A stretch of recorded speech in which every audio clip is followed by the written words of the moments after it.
안드레는 이성적으로는 말로 되지 않는 이야기지만 주님의 기적이 손이 함께 하신다면 기적이 일어날 것을 믿고 그가 할 수 있는 최선의 일을 다했던 것이, 이것을 보면 우리가 깨닫는 것이 뭐냐면 하나님께서는 우리가 할 수 없는 일은 절대로 안 시키고 우리가 가지고 있는 시간, 능력, 환경 속에서 최선만 다하라는 것이, 아버지는 주님이 하신다는 것이. 그러면서 하나님께서는 이러한 환경 속에 있을 때에 우리가 세상에서 무엇을 보고 있느냐를 시험하십니다. 빌립은 무엇을 봤습니까? 없는 것을 봤던 것이. 우리가 어떤 처지에 있든지 간에 그 상황을 어떻게 파악하고 있는가, 무엇을 보는가 굉장히 중요한 것이. 그래서 빌립에게 현재 무엇을 보는가를 시험했습니다. 빌립이 본 것이 무엇인 것입니까? 빌립이 본 것은 광야입니다. 아무것도 구할 수 없는 광야인 것이에요. 인적이 없고 삭막한 광야, 그 광야만 보았던 것이. 그리고 또 빌립이 봤던 것이 무엇이에요? 수많은 군중들을, 기만 명 되는 사람, 어린아이까지 합친다면 군중을 보는, 그걸 보면서 뭐라 그래요? 도저히 자기 힘으로 할 수 없다. 그 마음속에 도저히 이 사람들을 보고 나서 우리가 내가 어떻게 할 수 있냐는 거예요. 그 마음속에 도저히 이 사람들을 보고 나서 우리가 내가 어떻게 할 수 있냐는 거예요. 또 뿐만 아니라 빌립이 본 것이 무엇이에요? 주머니에 돈이 한 푼도 없다는 것이. 이 사람들을 먹이려면 적어도 지금으로 따지면 2, 3만 불의 돈이 있어야 되는데 돈도 한 푼도 없다고 하는 것이에요. 그래서 예수님께 말씀하실 때 이 사람을 먹이더라도 200데나리온의 돈이 부족하다 했는데 자기들은 돈도 없다고 하는 것이. 그리고 빌립이 본 것이 무엇입니까? 수만 명을 먹일 수 있는 떡을 살 것도 없어요. 또 뿐만 아니라 시간이 너무 늦어졌어. 그 시간에, 이 저녁 때에, 해가 뉘어 넘어가고 있는 이 때에 할 수 있는 것이 하나도 없었던 것이. 전부 없는 것만 그는 바라보게 됐습니다. 결과적으로 빌립은 자동적으로 마음이 부정적이 될 수밖에 없는 것이에요. 그래서 그는 마음이 완전히 부정적이 돼서 예수님 앞에 안 된다고 보고했던 것이에요. 성도는 우리도 인생을 살아갈 때 자기를 바라보면 안 됩니다. 나만 바라보게 되면은 할 수 없어요, 모든 것들이. 근데 안드레는 무엇을 바라봤어요? 있는 것을 바라봤습니다. 똑같은 제자로서 똑같은 광야에 있는데 안드레가 본 것은 빌립 본 것과 다른 것을 보았습니다. 무엇입니까? 같은 광야를 봤는데도 불구하고 광야 가운데 계시는 예수님을 봤는 것이에요.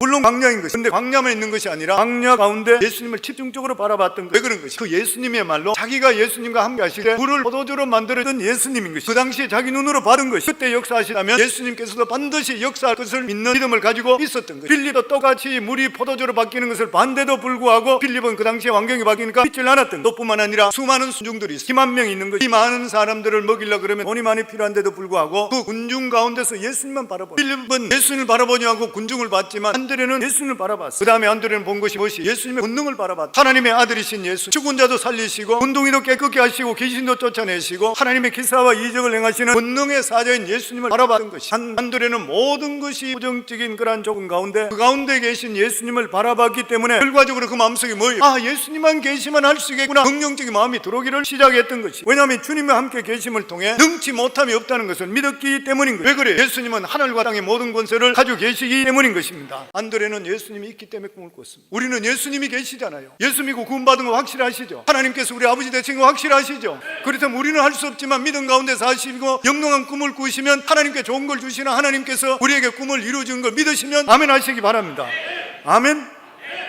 아브라함이 어떻게 믿음의 조상이 되었어요? 하나님께서 그에게 아들을 주신다는 그 말씀을 가지고 꿈을 계속적으로 꿨잖아요. 75세 때 부름받고 100세 때 아들을 낳을 때까지 그 꿈이 없어지질 않았던 것이. 그러니까 하나님께서 그 꿈을 실제적인 실체로 만들어준 것이 이삭을 하나님께 허락해 주셨던 것이. 우리 믿는 사람들에게 그렇기 때문에 우리가 새해를 시작할 때마다 가장 중요한 게 뭐예요? 하나님 안에서 영롱한 꿈을 꿔야 돼요. 나는 할 수 없는데 하나님께 이루어주실 것을 믿고 내가 믿음 안에 충실해야 돼요. 꿈만 꾸고 나서 나는 믿음 생활 잘 안 하고 내 마음대로 해버리면 그 꿈은 개꿈이 돼버려요. 그러나 내가 믿음 안에 들어가면서 하나님, 부족하지만 나는 이렇게 살고 나니까 하나님 나 같은 자도 들어서서 하나님 기뻐하는데 사용되기 원합니다. 그리고 꿈을 꾸며 그 꿈이 하나님께서 믿으면 바라본 것은 실상이라고 그랬으니 그 꿈의 실상이 우리 속에 이루어지게 되어 있는 것이에요. 그래서 우리가 여기서 한 가지 배워야 될 것은, 물론 광야예요. 물론 군중들이 너무 많아요. 돈도 없어요. 떡을 살 것도 없어요. 시간도 늦었어요. 그러나 그 가운데 하늘과 땅의 모든 권세를 가지고 계신 예수님이 계신다는 것을 바라보게 될 때는 문제가 해결되게 되어 있다고 하는 것입니다. 저는 여러분들 삶 속에, 개인의 삶 속에, 그리고 가정에, 그리고 사회에, 국가에 어떤 이런 어려운 문제가 있다 하더라도, 정치적인 고난이 오고 경제적인 어려움이 오고 사회적인 어려움이 온다 하더라도, 시험을 잔뜩 우리 속에 다가온다 하더라도 그것을 바라보지 마시고 예수님을 바라보기를 주의 이름으로 축원합니다. 그것을 바라보면 우리가 헤어날 길이 전혀 없는 것이요. 우리가 알아야 될 것은 우리 삶 속에 어떤 광야 같은 그런 삶 속에 있다 하더라도 예수님께 그 자리에 와 계신다는 것을 믿으시기를 주의 이름으로 축원합니다. 예수님을 바라보게 될 때 용기가 나타나요.